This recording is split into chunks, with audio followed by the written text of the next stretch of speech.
Muy buenos días, estimados maestrantes. Vamos a entrar a nuestra última clase, que es la intervención en educación especial. Primero vamos a definir qué es la educación especial. Es un conjunto de apoyos y servicios que se ponen a disposición de los alumnos con necesidades educativas. Las necesidades educativas pueden ser temporales o pueden ser permanentes, ¿no? Según nuestra ley, la ley 070, la educación especial se realiza bajo dos modalidades. La primera es la modalidad directa y la segunda es la modalidad indirecta. En la modalidad directa, los estudiantes con discapacidad van a ser atendidos en servicios especializados integrales, es decir, por el nivel de gravedad, estos estudiantes pueden ir a escuela especial, a centros de rehabilitación, a institutos, etcétera, ¿no? Y la modalidad indirecta es a través de la inclusión de las personas con discapacidad, hay personas con dificultades de aprendizaje, personas con talento extraordinario en el sistema educativo plurinacional, ¿no? Pero fíjense aquí hay como un condicionante, dice sensibilizando a la comunidad educativa. ¿Qué áreas de educación especial se abordan en Bolivia? En primer lugar, dice educación especial a las personas con discapacidad, educación especial para las personas con dificultades de aprendizaje y educación para las personas con talento extraordinario. Nuestra ley también dice que una educación inclusiva tiene que dar respuesta a la diversidad mediante adaptaciones físicas, o sea, todo el mobiliario, las gradas, la disposición de los ambientes, adaptaciones curriculares, o sea, movimientos al currículo, al qué enseñar, cómo enseñar, cuándo enseñar, dónde enseñar, y personas de apoyo, es decir, si necesitáramos intérprete de señas, algún experto en tecnologías, ¿verdad? Buscando mayor participación en el aprendizaje, las culturas y las comunidades, dice, para reducir la exclusión de la educación. Entonces, todo este tipo de apoyos deberían darse. Ustedes van a encontrar en el foro, ¿se dará esto? La ley 223 de las personas con discapacidad, ¿qué nos dice? Nos dice que el Estado plurinacional garantiza el acceso y la permanencia de las personas, de estudiantes con discapacidad al sistema en el marco de una educación inclusiva e integral. También dice que garantiza la formación de equipos multidisciplinarios para la atención e inclusión de las personas con discapacidad al sistema educativo plurinacional. Bueno, esto se garantiza, pero en la práctica no se cumple. Entonces, ¿qué serán las necesidades educativas? Yo entiendo que en el momento en que una persona tiene algún problema orgánico, ¿no? Ese es el hándicap, la limitación, lo orgánico, es la parte interna, ¿verdad? Luego viene la discapacidad, que es la expresión, o sea, la capacidad menor que tiene de realizar actividades que la sociedad comúnmente realiza debido al déficit, ¿no? O a la lesión o al problema orgánico. Sin embargo, esta discapacidad es un elemento externo que es condicionado por las sociedades. Una vez que la persona ingresa a sistemas educativos, se supone que estos son comprensivos y tienen todas las medidas de acceso para facilitar la permanencia y también para garantizar. Entonces ya no tiene discapacidad, sino tiene una necesidad educativa. ¿Qué es? Es un requerimiento particular extra, ¿no? Para acceder al currículo base y debido a este requerimiento necesita la provisión de servicios o ciertas modificaciones, ¿no? En el momento en que la persona entra a un sistema educativo, no solamente abrir las puertas, eso se llama inserción, sino brindar una serie de oportunidades para que acceda al currículo, por supuesto, dentro del derecho a la diversidad y a la diferencia que todos tenemos. ¿Cómo se clasifican las necesidades educativas? Hay varias clasificaciones. Yo he puesto estas clasificaciones para aclarar.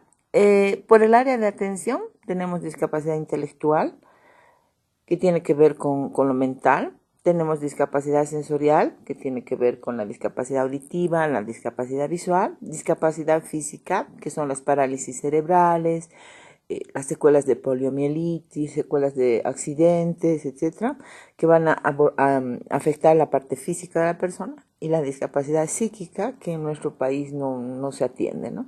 Encontramos centros de rehabilitación de niños, jóvenes con discapacidad intelectual, que están mezclados con personas con discapacidad psíquica. También podemos clasificar por el nivel de afectación. Puede ser leve, puede ser grave o puede ser severo. Entonces, podríamos hablar de una discapacidad intelectual leve, o de una discapacidad intelectual grave, o de una discapacidad intelectual severa. Igual de una discapacidad visual leve o grave o severa, ¿no? Por el tipo de servicios que se van a brindar, porque desde el momento en que se habla de la integración escolar, que es previo a la inclusión, se piensa en un sistema de apoyos. La sociedad misma ofrece apoyos, ¿no? Entonces, estos apoyos van a darse en forma de servicios. ¿Qué tipo de servicios van a necesitar? Eso depende, eso va a ir también a clasificar las necesidades educativas especiales. Por el tipo de servicios, puede ser dentro de la escuela o servicios integrales en una institución. Por la provisión de servicios puede ser directo, ya les decía, dentro de una institución, o puede ser indirecto dentro de la comunidad educativa. Antes, estos términos de directo e indirecto también se confunden un poco con el tipo de apoyo. ¿Ya? El apoyo, cuando yo hago apoyo directo, es que trabajo con la persona con discapacidad. Hago evaluaciones, hago programas, pero trabajo con él. Cuando hago servicios de apoyo indirecto, sensibilizo a la comunidad, sensibilizo a su curso antes de que entre la persona con discapacidad, sensibilizo a los que venden en el recreo, a los policías que cuidan la puerta, hago manuales, hago por ejemplo, toda la señalética la ubico en lugares visibles, etcétera, ¿no? Eso es por el tipo de servicio, por el tipo de apoyo en realidad, ¿ya? Después, si nosotros conceptualizamos, hemos pasado de una época donde era una exclusión total, si se fijan ustedes el primer círculo, ¿no? Donde las personas, entre comillas, normales están dentro y las personas, entre comillas, con discapacidad están fuera. Y esa era la época de la exclusión. De la época de la exclusión hemos pasado a la segregación. Yo les contaba en la clase anterior que cuando yo estaba en el Japón, yo he estado en esta época de la segregación. O sea, están ya dentro, se los considera, no están como en la época de la exclusión por todo lado, ya están considerados dentro, pero excluidos, o sea, segregados. Había unas colonias hermosas donde ellos podían tener todo tipo de facilidades, ¿no? Les decía que se hablaba fierro, decía las jaulas de oro, porque tenían todo, hospitales, talleres, aulas, inclusive movilidad, eran un sueño. Los chicos manejaban, tenían gimnasios administrados por los mismos chicos con discapacidad, pero era fuera de la ciudad. Entonces esa es la época de la segregación. Luego pasamos ya a 1970 más o menos a la época de la integración. Es decir, se abren las puertas de los colegios, se prohíben las instituciones, la familia se hace cargo de las personas con discapacidad porque no se les puede negar el derecho a crecer en una familia, ¿verdad? Y también después de la época de la integración viene la época de la inclusión, en la que ahora nos encontramos, ¿no?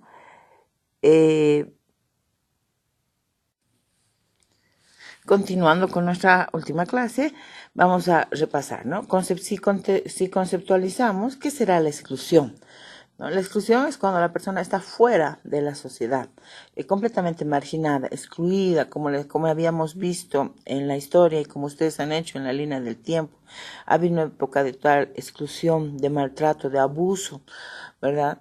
La historia de las personas con discapacidad es siempre segregante, es abusiva, ¿no? Ha habido mucho maltrato. Aún ahora, yo por ejemplo cuando voy a las escuelas, y hago sensibilización, a los chicos les digo, dibujen una persona con discapacidad, chicos, jovencitos, y ellos siempre dibujan ciegos pidiendo limosna en una iglesia. Entonces, o gente con muletas, pobre.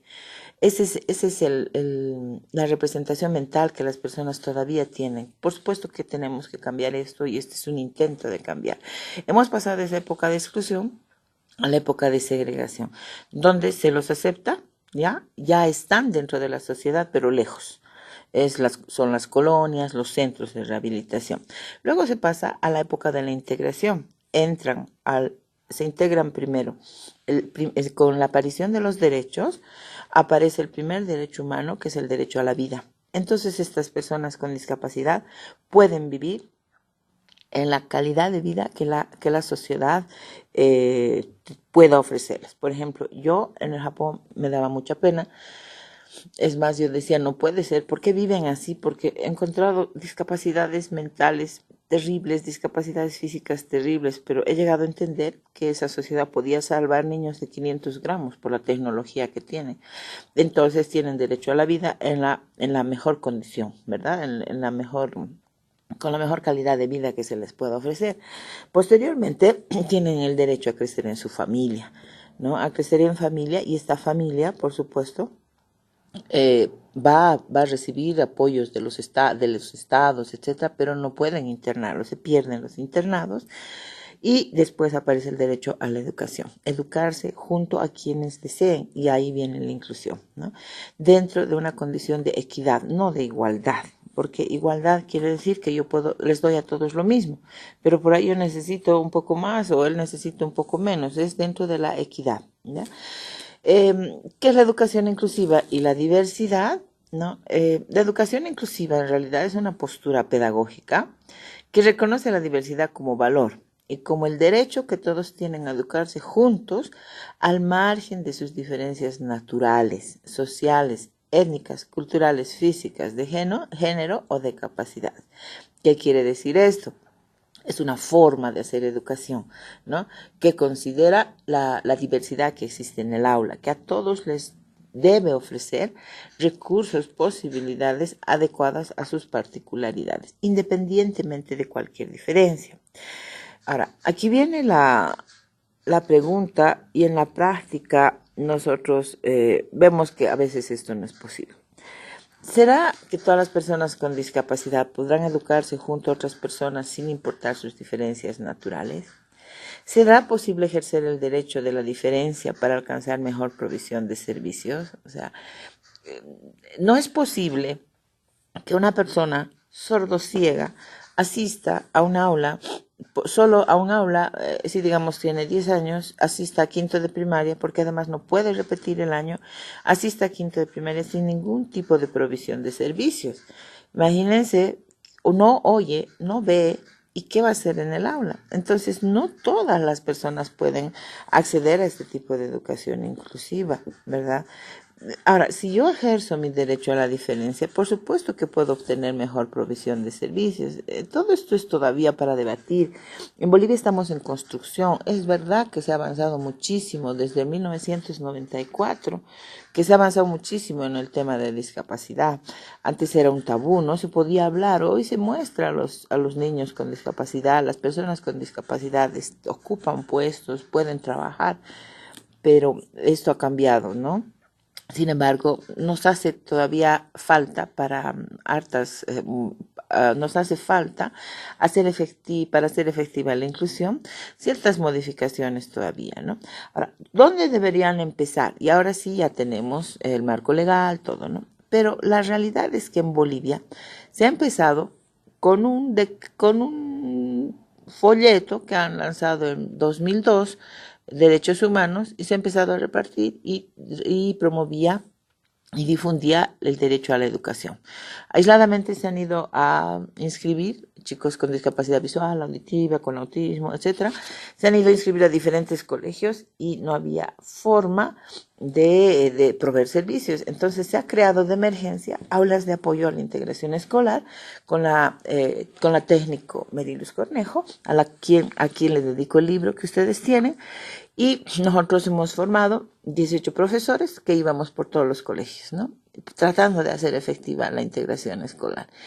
Pero hemos empezado de abajo. No había si bien había el marco legal, no había la normativa que ahora existe, porque ahora existe normativa, ¿no? Entonces, lo ideal es que cuando la inclusión se da, para ser efectiva, se tiene que modificar como un paraguas, desde el marco legal, pasar por las políticas educativas, todas las unidades que hacen inclusión educativa tienen que mostrar esto desde su PU, o sea, desde su carta de presentación, tienen que mostrar. Anualmente en su POA tienen que mostrar el plan curricular de cada profesor, también tiene que mostrar la educación inclusiva, el plan curricular de aula también tiene que mostrar y finalmente las adecuaciones curriculares. Tienen que mostrarse en el plan de clase de los profesores, ¿no? Entonces, este nuevo enfoque de educación inclusiva en la planificación curricular, ¿en qué contribuye? Uno, se construye el diagnóstico sociocomunitario productivo con enfoque de educación inclusiva. Esto lo he tomado de lo que dice el ministerio. Incorpora el enfoque de objetivos en los planes curriculares, incorpora el enfoque de los contenidos, incorpora el enfoque en las estrategias e incorpora el enfoque en la evaluación. Es decir, una vez que yo me torno como institución en una institución inclusiva, esto se tiene que plasmar hasta en el currículo, pero en cada punto del currículo, ¿verdad? Desde el diagnóstico sociocomunitario, en los planes, en los contenidos, en las estrategias, metodológicas, hasta en las agrupaciones de aula, ¿no? Y se incorpora hasta en la evaluación. ¿Cuáles son los principios de la educación inclusiva? Básicamente el aula de educación inclusiva cambia. Cambia y esta aula se vuelve una aula innovadora, llena de interacciones positivas, de contactos sociales. Es un aula donde hay cooperación, hay responsabilidad, el trabajo en equipo nos lleva a ser responsables, solidarios, los chicos adquieren otros valores, es un aula flexible donde se pueden cambiar disposición, cambiar materiales, incluir tecnologías, etcétera. Se trabaja en equipo y se promueve la autoevaluación, ¿no? En el momento en que tenemos estudiantes ya en la clase, entonces, ¿qué estrategias podemos utilizar? Podemos utilizar la tutoría de pares. La tutoría de pares es que Mateo, por ejemplo, sea tutor de Carlos, que tiene una discapacidad física, pero no es cargar a Mateo de que lleve todo el año a su amigo, no. Es que es por una semana y todos van rotando. Inclusive el joven con discapacidad física puede ser tutor de otro niño porque también tiene habilidades. Los agrupamientos pueden ser flexibles, ¿no? Puedo hacer grupos por abecedario, grupos por zona por donde viven, grupos por talentos, ¿por qué no? Grupos por capacidades, pero estos grupos no son permanentes. Estas agrupaciones flexibles son para una u otra actividad. En lo que yo hago énfasis es en el equipo de trabajo cooperativo. Cuando los chicos trabajan cooperativamente, es como responder a las competencias del cerebro. El cerebro trabaja en redes, ¿sí? Y una red primaria afecta a otra red. El trabajo cooperativo en aula es lo mismo, ¿no? Unos que tienen conocimientos básicos van a adquirir de los otros y todos se impactan. Entonces, el trabajo cooperativo ayuda, si se utiliza desde muy chiquititos, ayuda a entender al otro, porque al trabajar en grupo, el niño aprende a ver las intenciones del otro, a comprender las actitudes del otro, a desarrollar eso que se llama teoría de la mente, las anticipaciones. ¿Por qué? Porque está mirándose, porque tienen contacto social. Entonces, el trabajo por talleres también es importante para los chicos, también les sirve a los que son pragmáticos, siempre con productos. El trabajo por rincones, los trabajos por proyectos, ¿no? En esta aula, el aula tiene movimiento, o sea, nos olvidamos del aula silenciosa. En esta aula, la disposición de los pupitres, por supuesto que ya no, los pupitres no son los mismos, son mesas hexagonales o mesas que se puedan mover.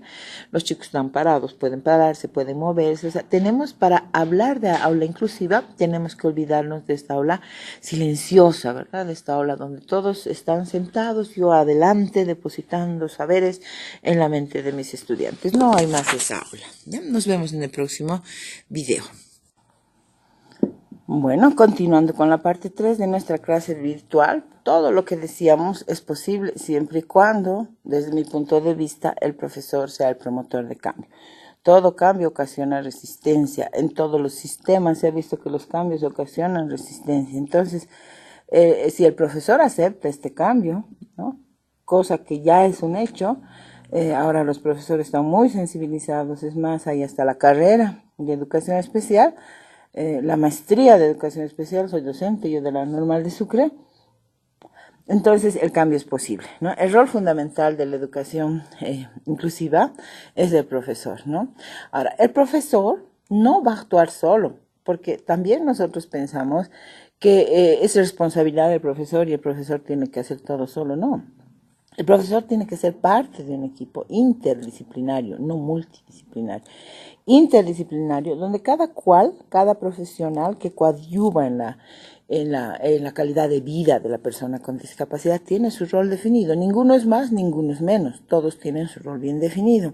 Solo no va a poder llevar la educación inclusiva. ¿Qué pasa con una persona que tiene discapacidad visual?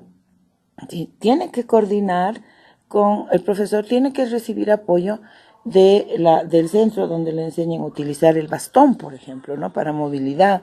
O si la persona tiene problemas de lenguaje, ¿no? Necesitará apoyo de fonoaudiología, ¿verdad? Entonces, se tienen que combinar.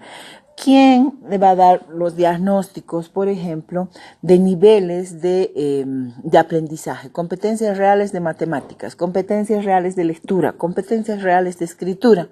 ¿Para qué? Para que el profesor haga las adecuaciones curriculares, porque en base a qué va a ser la adecuación curricular. Entonces ahí viene la intervención de un psicopedagogo, ¿verdad? Como tenemos una familia que no acepta, que esté en un proceso de negación, etcétera, y es un interferente más bien en el proceso educativo, ¿quién va a apoyar? Un psicólogo sistémico. Entonces, solo el profesor no va a poder llevar adelante la inclusión escolar. La educación inclusiva o educación para todos dice que nadie debe quedar excluido de una educación eficiente, ¿sí? Y tiene que remontar las carencias y alcanzar el desarrollo. Dice que este tipo de educación debe calzar, esto lo he puesto con chiquitito para enfatizar asertivamente a cada diversidad. ¿Qué es calzar? Debe acomodarse, debe ser exacta a cada tipo de diversidad. Ahora yo les pongo la siguiente pregunta. ¿Será posible atender a todos en su diversidad en un aula? Pónganse un aula de 40 personas, ¿sí? Disculpen, bajo un principio de realidad, imaginémonos dotar de todo lo necesario a todas las escuelas, que todas las escuelas tengan rampas, que todas las escuelas tengan aulas neurosensoriales, que todas las escuelas tengan equipos JAWS para los ciegos, que todas las escuelas tengan intérprete, que cada curso tenga un intérprete. O sea, ¿será posible? Bajo un principio de realidad esto no es posible. Entonces hay que hablar también de la realidad y hay que pensar en la sectorización de servicios. No, yo les hablo todo esto por la práctica que yo he tenido. Yo he trabajado en 18, he dirigido unas aulas de apoyo a la integración escolar de SEDUCA, las primeras aulas del 2002 al 2005, donde no he visto que no es posible brindar a todos todo, porque no alcanzarían los recursos, los estados se volverían pobres solo en dotar a todas las escuelas. Entonces el principio de realidad me lleva a poner los pies en la tierra y sectorizar servicios, ¿no? Imagínense tal unidad educativa especializada con expertos, con técnicos, con sensibilización, con asesorías, con capacitaciones en discapacidad visual. No van a ir puros ciegos, no. Simplemente van a ir personas, van a integrarse ahí, pero tienen toda la provisión de servicios, ¿no? Bueno, es lo que yo pienso en relación a un principio de realidad. La respuesta para atender a todos sería una educación lo suficientemente diversificada. En realidad los contenidos tienen que ser diversificados para que alcancen a diferentes realidades personales, culturales, todo en equidad de oportunidades, ¿no? Llegar a todos mediante condiciones igualitarias, pienso que es afectar las diferencias que como seres humanos nos definen, ¿no? Pasamos a ver qué son las adecuaciones curriculares. Las adecuaciones curriculares son medidas de acceso al currículo, ¿no? Hemos visto que es una necesidad educativa. Una necesidad educativa es cuando yo tengo un requerimiento particular mayor para acceder al currículo, base, ¿no? Común, básico, que nos da el ministerio. Entonces, ¿qué tengo que hacer?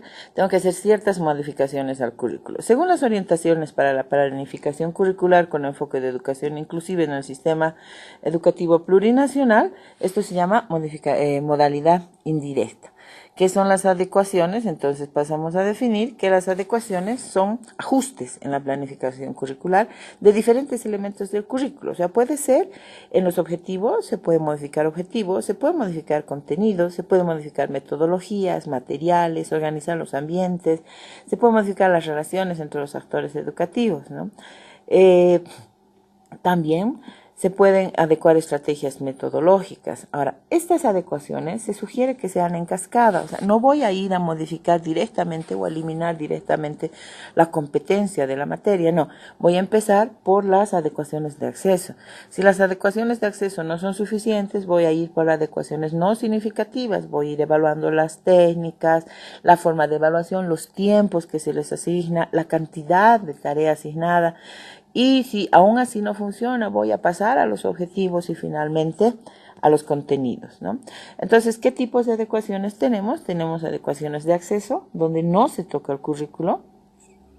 Tenemos adecuaciones no significativas, donde ya se aborda el currículo en las partes que les mencionaba, y significativas cuando tenemos que cambiar la competencia y tenemos que cambiar el objetivo. Ahora, bajo un principio de realidad también, yo no puedo hacer adecuaciones curriculares con una diferencia de más de 3 años, porque ya sería un programa educativo individual, ¿no? En las adecuaciones de acceso no se modifican los elementos del currículo, ¿verdad? Les repito, pueden modificarse los recursos, las formas de comunicación, materiales, formas de presentar la información. En las adecuaciones no significativas ya modificamos métodos, técnicas, formas de evaluación, tiempos, y en las adecuaciones significativas ya son modificaciones importantes, ¿no? Se puede eliminar los contenidos también en cascada, los objetivos, las competencias, seleccionando otros que respondan a las características que cada estudiante tiene. En realidad, bajo el principio de realidad, estas adecuaciones tienen que ser funcionales, es decir, que les sirvan, ¿no? Que les sirvan para funcionar de acuerdo al CIF. ¿Se acuerdan? El CIF hablábamos de funcionamiento para funcionar adecuadamente dentro de una sociedad.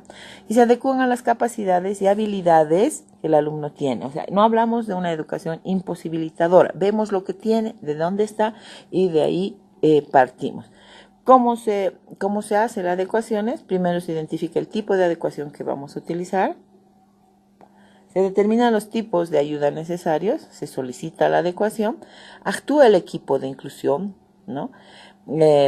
Y ahí entra el profesor de aula en la adecuación, se planifica la adecuación, se sigue la adecuación. Ahora, la adecuación puede modificarse bimestralmente, puede modificarse mensualmente, no es para todo un año. ¿Cuáles son los principios de las adecuaciones curriculares? Hablamos de los principios de normalización, es decir, no voy a normalizar a la persona, sino que va a entrar dentro de lo más común. No voy a crear un laboratorio tampoco para la persona, para que se desarrolle dentro de una nube, no, sino dentro de lo más normal, lo más cotidiano que utilice en el aula, eso voy a modificar. El principio de contextualización, es decir, voy a modificar de acuerdo al contexto histórico, social, cultural, ¿no? El principio de significatividad quiere decir que voy a ir dando, lo que les decía, es la adecuación en cascada, ¿no? Voy a ir adecuando primero lo más leve hasta llegar a lo más grave. El principio de realidad, del que ya les he ido hablando, pero el principio de participación e implicancia. No es posible que solo el profesor sea el que esté implicado en la adecuación. Tienen que participar todos los profesores, el profesor de música, de religión, todos tienen que adecuar currículo si es necesario. Tienen que estar implicados los directores, la comunidad, la junta escolar, etcétera, ¿no? Ese es el principio de implicancia.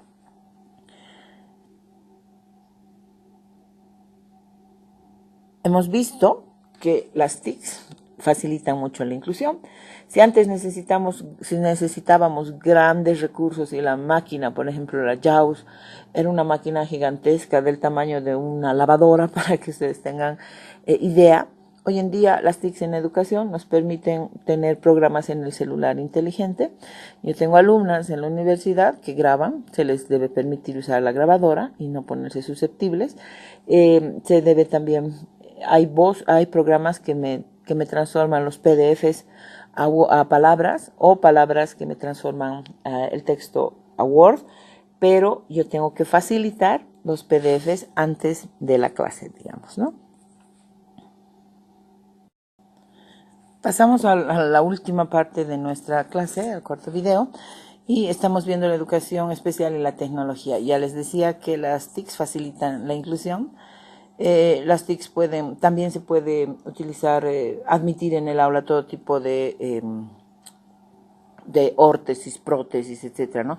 Pero las TICs son como eso, nos ayudan por un tiempo corto o por un tiempo largo para alcanzar los objetivos curriculares.